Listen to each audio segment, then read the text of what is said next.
Welcome back. In the past 72 hours, one of Britain's biggest clothing groups, Arcadia, has announced it cannot trade anymore, threatening the livelihoods of tens of thousands of workers. As some predict the collapse of many more household names because of the impact of coronavirus, is the whole global economic model for manufacturing changing, and would workers, ironically, be the winners? Joining me now from London to talk about his new book, Monopsony Capitalism, is Dr. Ashok Kumar. Ashok, welcome to Going Underground. This has to be an arguably optimistic book for anyone worried about their trainers being from sweatshops. What is monopsony? So the best way to look at monopsony is as a kind of an inverse of monopoly. Monopoly is you have, say, 2 shoe companies or 3 shoe companies, and they have equal parts in a market. And then let's say one takes over another shoe company and it becomes 2/3 of the market. That means they have 2/3 of monopoly of that market. Monopsony is the relationship between that shoe producer and the various parts of the supply chain. So if you have a high degree of monopsony, it means you have many suppliers. It's a buyer's market, right? You have many sellers, so the buyers have a lot of power. If it's low monopsony, it's few sellers, so it's not necessarily the case. So producers of shoes and shirts, since the formation of industrial capitalism, 100, 150 years ago, have relied on this uneven relationship of high degree of monopsony. So you have, let's say, Nike and Adidas own 60% of the casual and sports shoe sector, and tens of thousands of potential factories that they could put downward pressure on. And so that is a high degree of monopsony, which means that they have an incredible amount of power, because it's basically like a bottleneck. And these suppliers are fighting like crazy to get the business of very few monopolistic buyers. As your book makes clear, as there have been tragic catastrophes related to some suppliers, and as there have been successful worker struggles, the number of suppliers is decreasing, which means that ultimately capital will be threatened. Yeah, I mean, look, across the kind of ideological spectrum, whether it's Smithians, neoclassical, Marxists, Keynesians, there is a fundamental understanding that firms move towards centralization because there's an underlying law, you could say, of competition. That means that as firms fight for profits, some firms go out of business and other firms gobble up their business and become larger. Now, if you apply that to the principles of the sweatshop, the way in which that has remained limited in sort of these sweatshop sectors, so clothes and shoes and toys and furniture, is that you've had a way of geographically relocating firms, so they're never able to get enough profits at the supplier side to invest and expand and become these kinds of larger firms. But because of limits on globalization, you're seeing the cost of producing in sort of per river delta region of China basically from 2005 to 2008, half the shirts in the world were being exported shirts in the world were being produced in these 3 provinces. But as the price of producing there went up, it sets these kind of geographic limits. And as you set those geographic limits, capital, so Adidas or Nike or H&M, can't just find geographic ways to increase profits and put downward pressure on suppliers and workers. So as that happens, smaller firms go out of business, bigger firms become bigger. And as that happens, that bottleneck that Nike and Adidas is used to put pressure on these firms becomes looser and looser because there's fewer and fewer people competing. And as that happens, it opens up the possibility for workers to potentially make demands at the point of production. We're already seeing that in certain parts of these sectors. And I should say Adidas and Nike obviously deny any sweatshop involvement in their supply chain. But you mentioned China there. You talk about the fact that China has seen more wildcat strikes than any other country in the world. We don't hear about this. There are workers fighting for rights in these factories every day. If you look at China, because the state doesn't necessarily sanction the ability for workers to withdraw their labor power in the same kinds of ways, or strikes in the same kinds of ways as other places. Basically, all the strikes in China are wildcat strikes. But the number of strikes that are happening in China, especially in certain parts of China, so southeastern parts of China, are phenomenal. I mean, you saw 50,000 strikes, spontaneous strikes at specific factories onwards from 2014, 15, 16, 17. And that's a combination of factors. There was a plan, basically the state, central government, there's a clear division between the central government policy of the Communist Party in China and provincial governments.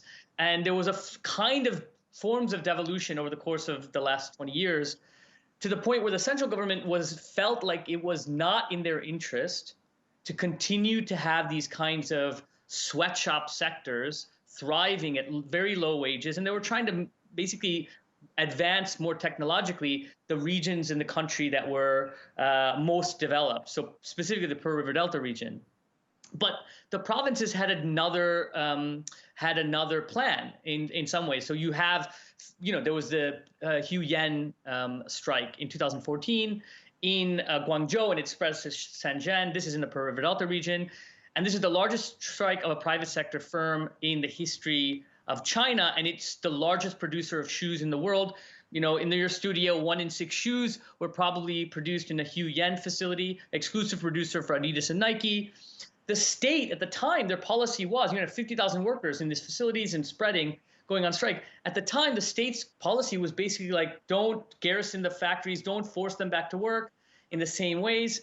But the provinces had something else in mind. So they're also rent-seeking. They're also in the pockets of these more and more monopolistic suppliers. So it's a complicated story. You have these larger suppliers, which means that workers can actually organize and demand more from not just these sort of low-margin suppliers, but also these larger suppliers have a lot of authority and power over over provincial authorities, over the ability to withstand strikes for longer periods of time. But just to be clear, it's these kinds of actions far more, and the actions of headquarters of these big brands that have a more impact than fair trade codes publicized by Nike, Adidas, and Reebok, shopper shaming of people who buy brands that are accused of violating worker rights.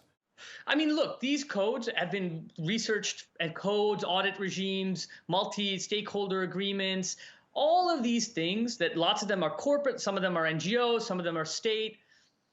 All of them have been thoroughly researched extensively and rigorously over the last 30, 40 years. And what we find is that overwhelmingly, and the preponderance of evidence shows that they have made absolutely no difference. You haven't seen these they're basically window dressing. They're not worth the paper they're printed on because what we see is wages successfully go. Whatever benefits a firm will get from not having sweatshop workers is outdone by the profits that they can make. So you can say there's a liability for example, Rana Plaza, the worst industrial accident in the history of the world, happens in 2013 in Dhaka. Over 1,000 women, mostly women, crushed to death from Prada to Primark. It's produced there. What's happened to the bottom line of those firms? Nothing. So any liability that could come from quite literally the murder of 1,000 people in Bangladesh is outdone by the profits they can make by ensuring the lowest wages and downward pressure and this kind of race to the bottom. Obviously, those companies did offer money in recompense. They said that there was no wrongdoing on their behalf. I've got to ask you a quickly practical question, because in the book you say the real medium wages growth in China has risen 17% since 2009. Does that mean that you also quote a figure of just 2% of the price of a T-shirt goes to labor that was a Bangalore 2004 figure. Are we seeing a rise in the amount that is going to the workers that make our clothes? So in these sectors, it's variegated. There's different parts of the sectors that become more monopolized and more technologically advanced than others. So a producer that produces blouses is different from a producer that produces shoes. So shoes are now seeing wage increases, higher level of consolidation. Men's underwear, denim. But in other parts of the sector, which are still very much geographically relocating, very small firms, very monopolistic, so lots of firms producing for very few buyers, you're not really seeing wage growth. So, but what it does is these particular parts of the sector are indicators of larger changes in the sector. Well, it's certainly, from reading your book, it's not the WTO codes, it's not the World Bank codes, it's not the NGOs. It is workers that are pushing this, and this mechanism of the market, which reduces the number of suppliers. Just tell me how it seems to be inspiring workers all over the world, not just the ones at the lowest end of global labor.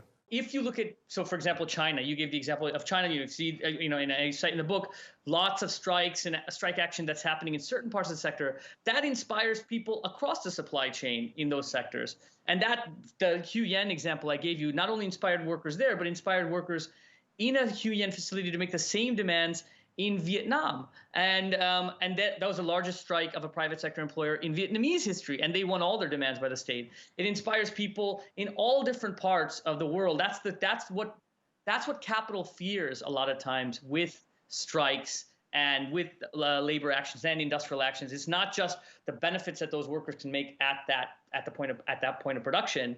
It's the way in which winning there inspires and spreads in other places. You talk about how the great successes at Fruit of the Loom, one of the providers in Honduras. Of course, that could suggest that despite all these worker successes, a return to Obama-era manipulation in Honduras, let alone the next president of the United States trying to intervene kind of on behalf of capital, can that neutralize worker resistance to poor wages? Well, Afshin, what happened in Honduras predates to a large extent what Obama did. In Honduras, Fruit of the Loom, which is a men's undergarments and undergarments producer, one of the big three, their entire supply chain is basically, a large portion of their supply chain is based in Honduras. They're the largest private sector employer in Honduras, and workers, based on an international campaign, organize those workplaces and organize the entire sector. And they make, 17, 18% more than the other workers in that region. And also, they get lunch, they get transportation paid. It's fundamentally different there than really anywhere else, not only in the region, but in the world. It's not an advert for that company. Oh, it's not an advert for that company at all. It was based on the struggles of workers at the company, and the company capitulated to the demands of workers. But it's primarily because of the changing composition of capital and workers' demands. And the fact that you have an Obama who's very much more sympathetic to trade deals over a Trump who is at least overtly espouse more critical perspectives on trade deals, I don't actually think that in terms of the sweatshop conditions of workers, Biden will make a difference. We just have to look at history. You see Clinton wrote, NAFTA, CAFTA. You saw the trade deals around TPP driven by Obama. The real difference is the changing composition of capital, the material conditions, and the subjective agency of the working class to self-organize and make demands at the point of production. Dr. Ashok Kumar, thank you. And that's it for the show. We'll be back on Saturday, which, ahead of an anti-school busing President Biden, marks 65 years to the day of the Montgomery bus boycott, sparked by the arrest of Rosa Parks refusing to give up her bus seat to a white man in Alabama. Black women in the USA would not get the vote till 10 years later in 1965. Until then, catch up on all our interviews on YouTube and follow The Underground on Twitter, Facebook, Instagram and SoundCloud.